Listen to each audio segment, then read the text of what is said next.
Hi friends, இன்றைக்கி எங்கள் வீட்டில் சாமி கும்பிட்றாங்க. அதுக்காக பார்த்தீங்கன்னா காலையிலே எழுந்திரிச்சு வீடெல்லாம் க்ளீன் பண்ணிவிட்டு விளக்கெல்லாம் கழுவி பொட்டு வைக்க சொன்னாங்க. சரின்னு சொல்லிட்டு நானும் வீடெல்லாம் க்ளீன் பண்ணிவிட்டு விளக்குக்கு பொட்டுலாம் வச்சுட்டு இருந்தேன். பாப்பாவும் வந்து பார்த்திங்கன்னா நானும் பொட்டு வைக்கிறேன் அப்படின்னு சொல்லிட்டு கூடவே சேர்ந்து பாப்பாவும் பொட்டு வச்சுட்டு இருந்தாங்க. அதுக்குள்ளே பார்த்தீங்கன்னா அம்மா வந்து சமையல்லாம் செஞ்சுட்டாங்க. சாமி கும்பிட்றத வந்து எல்லாத்தையும் எடுத்து வச்சு ரெடி பண்ணிகிட்டு இருந்தாங்க. இப்போ வந்து டைம் பார்த்திங்கன்னா 10 மணி ஆகுது. இப்போ தான் வந்து நாங்கள் சாமியை கும்பிட போகிறோம். இன்றைக்கி வந்து எங்கள் வீட்டில் என்ன சமையல் அப்படின்னு பார்த்தீங்கன்னா பாப்பாவுக்கு ரொம்பவுமே பிடிச்ச சாம்பார் தான் செஞ்சுருந்தாங்க. பாப்பா பார்த்ததுமே பார்த்தீங்கன்னா ரொம்பவுமே ஜாலியாக ஆகிட்டாங்க. சாமி கும்பிட்றது அம்மா வந்து பூவில் வச்சுட்டு இருந்தாங்க. பாப்பாவும் வந்து பார்த்தீங்கன்னா நானும் வைக்கிறேன் அப்படின்னு சொல்லிட்டு கூட போயிட்டு வச்சுட்டு இருந்தாங்க.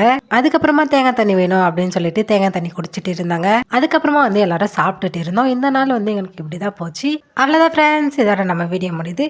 நம்ம சேனலில் நீங்கள் ஃபர்ஸ்ட் டைமாக பார்க்குறீங்க அப்படின்னா மறக்காமல் சப்ஸ்கிரைப் பண்ணிக்கோங்க. அண்ட் ஆல்சோ கீழே இருக்கிற பெல் ஐக்கானையும் கிளிக் பண்ணிக்கோங்க. இன்னொரு சூப்பரான வீடியோவில் உங்கள் எல்லாரையும் சந்திக்கிறேன். டாடா, பாய் பாய்.